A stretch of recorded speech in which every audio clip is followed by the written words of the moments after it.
दोस्तों, आज हम जिस टॉपिक पे बात करेंगे वो है लीनियर प्रोग्रामिंग, रेखीय प्रोग्रामिंग। सबसे पहले हम इसके उत्पत्ति और विकास के बारे में बात करते हैं। मानव जीवन के प्रत्येक क्षेत्र में एक ही सिद्धांत मुख्य रूप से कार्यशील है। वह सिद्धांत है अपने सीमित व निश्चित साधनों से अधिकतम लाभ अर्जित करना। व्यक्तिगत जीवन, व्यापार, उद्योग, सेना आदि में ऐसी परिस्थितियाँ आती है जबकि अपने सीमित साधनों से अनुकूलतम परिणाम प्राप्त करने के लिए गणितीय विधियों का प्रयोग करना आवश्यक हो जाता है। किसी भी उद्योग अथवा व्यापार में उद्योगपति अथवा व्यापारी के सम्मुख मुख्य समस्या यह होती है कि वह कौन सी वस्तु का कितनी मात्रा में तथा किस विधि से उत्पादन करे। इसके लिए वह अपने सीमित साधनों का उसी आवश्यकता के अनुसार मैक्सिमम और मिनिमम प्रयोग करता है। इन साधनों से मशीन, मजदूर, धन, कच्चा माल, भंडारण का स्थान आदि सम्मिलित हैं। इनमें से प्रत्येक साधन की उपलब्धि सीमित है तथा प्रत्येक वस्तु जिसका उत्पादन करना है उसकी मात्रा तथा गुणवत्ता भी सीमाबद्ध है। अतः प्रत्येक उद्योगपति अथवा व्यापारी का लक्ष्य होता है कि उत्पादन लागत न्यूनतम तथा लाभ अधिकतम हो। इस प्रकार की निर्णयात्मक समस्याओं के हल के लिए रेखीय प्रोग्रामिंग की उत्पत्ति हुई। रूसी गणितज्ञ एल.बी. कांटरोविच ने सर्वप्रथम 1939 में रेखीय प्रक्रमण का प्रतिपादन किया। इसके बाद 1947 में अमेरिकन गणितज्ञ जी.बी. डोनजिंग ने अमेरिकन वायुसेना के लिए इसका विकास किया।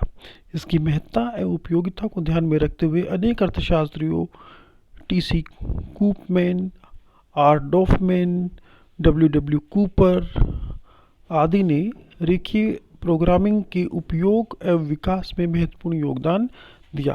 कंप्यूटर के आविष्कार से रेखीय प्रोग्रामिंग का प्रयोग सरलतम हो गया।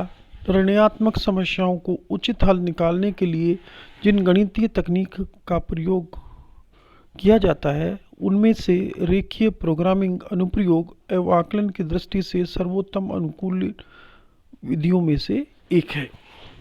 सबसे पहले हम इसकी बात करते हैं इसका अर्थ एवं परिभाषा। रेखीय प्रोग्रामिंग उस विधि या तकनीक को कहते हैं जो उत्पादन में निर्णयात्मक समस्याओं का सर्वोत्तम हल ज्ञात करने के लिए प्रयुक्त होती है। यहाँ सर्वोत्तम हल से तात्पर्य उत्पादन लागत न्यूनतम तथा लाभ अधिकतम, मांग तथा पूर्ति के नियमों का ध्यान में रखते हुए हो और प्रयोग में आने वाले साधनों का वैकल्पिक प्रयोग संभव हो। रेखीय प्रोग्रामिंग का अर्थ एवं परिभाषा को अच्छी तरह से समझने से पूर्व उसमें सम्मिलित दो शब्दों रेखीय और प्रक्रमण का अर्थ समझना आवश्यक है। रेखीय शब्द का तात्पर्य यह होता है कि दो या अधिक चरों के मध्य रेखीय संबंध हो, जैसे y बराबर ax प्लस b एक रेखीय समीकरण है। यहाँ चर x तथा चर y में रेखीय संबंध है। रेखीय प्रक्रमण के अंतर्गत y बराबर ax प्लस b को 1 डिग्री का समघातीय फलन भी कहा जाता है। प्रक्रमण शब्द का अर्थ यह है कि समस्या का अनुकूलतम हल किसी व्यवस्था के अंतर्गत किया गया है जिसकी एक निश्चित योजना है, गणितीय तकनीक पर आधारित है। इस प्रकार हम कह सकते हैं कि रेखीय प्रक्रमण एक ऐसी गणितीय विधि है जो उपलब्ध सीमित साधनों का परस्पर प्रतिस्पर्धी क्रियाकलापों के अनुरूप अनुकूलतम प्रकार से आवंटन करने के लिए प्रयुक्त की जाती है, जबकि प्रयुक्त सभी चरों के बीच रेखीय संबंधों को एक घातीय युगपत समीकरणों अथवा असमानिकाओं के द्वारा दर्शाया गया हो। सरल शब्दों में रेखीय प्रक्रमण अधिकतम अथवा न्यूनतमकरण के अध्ययन हेतु एक वह गणितीय तकनीक है जिसके अंतर्गत समस्याओं के उचित हल निकाले जाते हैं। अब इसकी इम्पोर्टेंस यानी महत्व की बात करते हैं। मिलिट्री ऑपरेशन, युद्ध आदि के लिए विकसित की गई रेखीय प्रक्रमण तकनीक का अल्पकाल में विकास इसके महत्व को दर्शाता है। आजकल उत्पादन के उपादानों, कुशल श्रमिक, पूंजी, कच्चा माल प्रचुर मात्रा में उपलब्ध नहीं होते, अतः अर्थशास्त्री प्रत्येक स्तर पर नई तकनीकियों को खोज करने और उनका अनुप्रयोग करने में व्यस्त रहते हैं। रेखीय प्रक्रमण के मुख्य अनुप्रयोग जिससे इसके महत्व का पता चलता है वो निम्नानुसार है। पंचवर्षीय योजनाओं में रेखीय प्रक्रमण प्रणाली का उपयोग अन्न संग्रहण, परिवहन, बहुस्तर नियोजन आदि क्षेत्रों में किया जाता है। भारतीय रेलवे के अंतर्गत भी विभिन्न क्षेत्रों में रेखीय प्रक्रमण का उपयोग किया जाता है। कृषि क्षेत्र में रेखीय प्रक्रमण प्रणाली का प्रयोग फसल चक्र, खाद्यान्न तथा नकदी फसलों का मिश्रित उत्पादन करना तथा उर्वरकों के मिश्रण आदि में किया जाता है। हवाई कंपनियां भी मार्ग के निर्धारण तथा प्रत्येक मार्ग पर वायुयानों की संख्या को निर्धारित करने आदि के लिए रेखीय प्रक्रमण प्रणाली का प्रयोग करती है। वाणिज्यिक संस्थाएं तथा व्यक्तिगत व्यापारी भी लागत न्यूनतमकरण तथा लाभ अधिकतमकरण करने हेतु रेखीय प्रक्रमण तकनीक का प्रयोग करते हैं। तेल शोधक कारखाने, स्टील उद्योग आदि में भी रेखीय प्रक्रमण प्रणाली का उपयोग किया जाता है। उत्पादन मैनेजमेंट, मार्केटिंग मैनेजमेंट, मानव शक्ति संसाधन आदि में भी रेखीय प्रक्रमण का प्रयोग किया जाने लगा है। और रेखीय प्रक्रमण की मुख्य समस्या है खुराक समस्या, परिवहन समस्या, उत्पादन योजना समस्या, कृषि संबंधी समस्या, खान पान प्रबंधन समस्या आदि। अब इसकी बारे में मेन कैरेक्टरिस्टिक्स यानी विशेषताओं की बात करते हैं। रेखीय प्रक्रमण द्वारा हल निकालने योग्य समस्याओं में निम्न विशेषताएं परिभाषित या सम्मिलित की जाती हैं। नंबर 1, निर्णय चर, डिसीजन वेरिएबल, सीमित साधनों के अंतर्गत वस्तुओं की मात्रा को चरों आदि द्वारा व्यक्त किया जाता है। नंबर 2, वस्तुनिष्ठ या उद्देश्य फलन, ऑब्जेक्टिव फंक्शन, प्रयुक्त चरों में रेखीय फलन जिसकी अधिकतमकरण या न्यूनतमकरण किया जाता है रेखीय प्रक्रमण समस्या का उद्देश्य फलन कहलाता है। नंबर 3, निबाध यानी कॉन्स्ट्रेंट्स, रेखीय प्रक्रमण समस्या के अनुकूलतम, अधिकतम या न्यूनतम हल के लिए जो सीमाएं निर्धारित की जाती हैं उन्हें निर्बाध या कंस्ट्रेंट्स कहते हैं। नंबर 4, वैकल्पिक समाधान, अल्टरनेटिव कोर्स ऑफ एक्शंस, रेखीय प्रक्रमण समस्या के हल के लिए अनेक विकल्प होने चाहिए ताकि उनमें से उस विकल्प का चुनाव किया जा सके जिससे उद्देश्य फलन की अधिकतमकरण या न्यूनतमकरण हो जाए। नंबर 5, रेखीय एवं अऋणात्मक शर्त, linear and non negativity condition, उद्देश्य फलन तथा निबाध सभी रेखीय होने चाहिए तथा सभी चरों के मान अऋणात्मक होने चाहिए। नंबर 6, योगात्मकता, एडिटिविटी, अलग अलग क्रियाकलापों में प्रयुक्त किसी साधन की मात्राओं का योग संभव होना चाहिए। नंबर 7, अविभाज्यता, डिविजिबिलिटी, अनुकूलतम हल प्राप्त करते समय निर्णय चरों को सतत माना जाता है अर्थात उनमें भिन्नात्मक मान हो सकते हैं। नंबर 8, निर्धारित, डिटर्मिनिस्टिक, रेखीय प्रक्रमण की विधि से वही समस्या हल की जा सकती है जिन्हें रेखीय मॉडल के रूप में प्रदर्शित किया जा सकता है।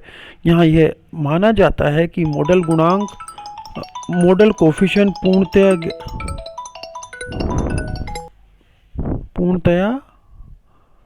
मॉडल गुणांक, मॉडल कोफिशिएंट पूर्णतया ज्ञात है।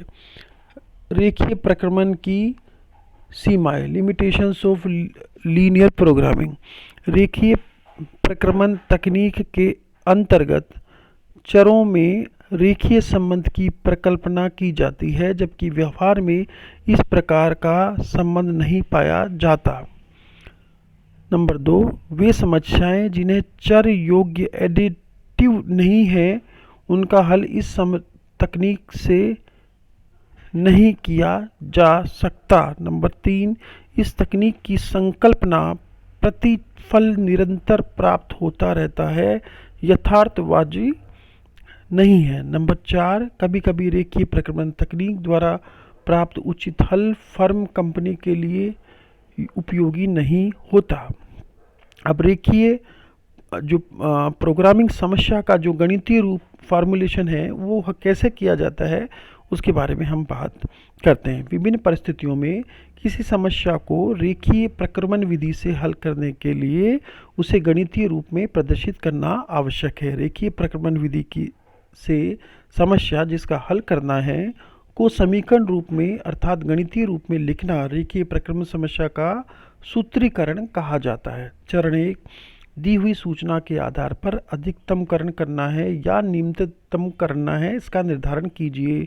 चरण 2, उन चरों की पहचान कीजिए जिससे मान ज्ञात करने हैं अर्थात उन्हें प्रतीक रूप x2 या x2 या x1 या xy के रूप में लिखिए। चरण 3, उद्देश्य फलन को चरों के रेखीय फलन के रूप में व्यक्त कीजिए। चरण 4, निबाधों को समीकरण असमीकरण के रूप में चरों के पदों में व्यक्त कीजिए। चरण 5, अऋणात्मक प्रतिबंध लिखिए। अंत में उद्देश्य फलन, रेखीय निबाध और अऋणात्मक प्रतिबंधों को एक साथ लिखकर रेखीय प्रक्रमण समस्या का मॉडल प्राप्त किया जा सकता है। इसको हम एक उदाहरण के द्वारा समझते हैं। एक कंपनी ए तथा बी दो प्रकार के लैंप बनाती है तथा उनको बनाने के में दो मशीनों M1 तथा M2 का प्रयोग करती है। लैंप ए को बनाने के लिए मशीन M1 पर 2 घंटे का समय और मशीन M2 पर 1 घंटे का समय लगता है। लैंप बी को बनाने के लिए मशीन M1 पर 1 घंटे का समय और मशीन M2 पर 2 घंटे का समय लगता है। लैंप ए पर 3 रुपये तथा लैंप बी पर 2 रुपये प्रति लैंप लाभ होता है। मशीन M1 तथा M2 एक सप्ताह में 20 घंटे व 30 घंटे का कार्य कर सकती है। उपरोक्त समस्या को रेखीय प्रक्रमण समस्या के रूप में लिखिए यदि कंपनी का उद्देश्य अधिकतम लाभ अर्जित करना हो। देखिए इसको किस प्रकार से हम लिखेंगे। उद्देश्य फलन, यहाँ कंपनी अर्थात निर्माता का उद्देश्य अधिकतम लाभ कमाना है अर्थात निर्माता यह जानना चाहता है कि प्रत्येक बल्ब की कितनी मात्रा बनाई जाए जिससे इस परिस्थिति में अधिकतम लाभ प्राप्त हो सके। माना x बराबर a प्रकार के लैंपों की संख्या और y बराबर b प्रकार के लैंपों की संख्या, तब कुल लाभ होगा z बराबर, कुल लाभ को हम सांकेतिक रूप से पाई या z के रूप में लिख सकते हैं, बराबर 3x प्लस 2y। सुगमता पूर्वक निबाध ज्ञात करने के लिए पहले दी गई सूचना को निम्न प्रकार तालिका में व्यवस्थित कर सकते हैं। मशीन M1 M2 लैंप बनाने में लगा समय घंटों में A और B, इसमें M1 इस तालिका में लिख दिया और प्रति सप्ताह उपलब्ध समय जो है दोनों मशीनों का वो भी इसमें हम तालिका के रूप में लिख देते हैं। अब मशीन M1 का प्रतिबंध, मशीन M1 पर A प्रकार के X बल्ब तथा B प्रकार के Y बल्ब बनाने में लगा समय 2x प्लस y, परंतु मशीन M1 पर निर्माण करने के घंटे उपलब्ध कार्यों के घंटों से अधिक नहीं हो सकते, अतः मशीन M1 पर उपलब्ध कार्य घंटों द्वारा निर्धारित सीमा से संबंधित निबाध को असमानीकार 2x plus y less than equal to 20 द्वारा प्रदर्शित किया जा सकता है। ठीक इसी प्रकार M2 का जो प्रतिबंध हो जाएगा वो हो जाएगा x plus 2y less than equal to 30। अऋणात्मक प्रतिबंध x और y बल्बों के लिए x greater than equal to 0 और y greater than equal to 0। तो इस प्रकार हमारी जो समस्या लीनियर प्रोग्रामिंग प्रॉब्लम का जो गणितीय रूप हुआ, पहले ऑब्जेक्टिव फंक्शन, फिर कंस्ट्रेंट्स और उसके बाद में non negative restrictions. Objective function maximize z बराबर 3x plus 2y, constraints 2x plus y less than equal to 20, x plus y less than equal to 30 और no negative restrictions x and y both are greater than equal to 0।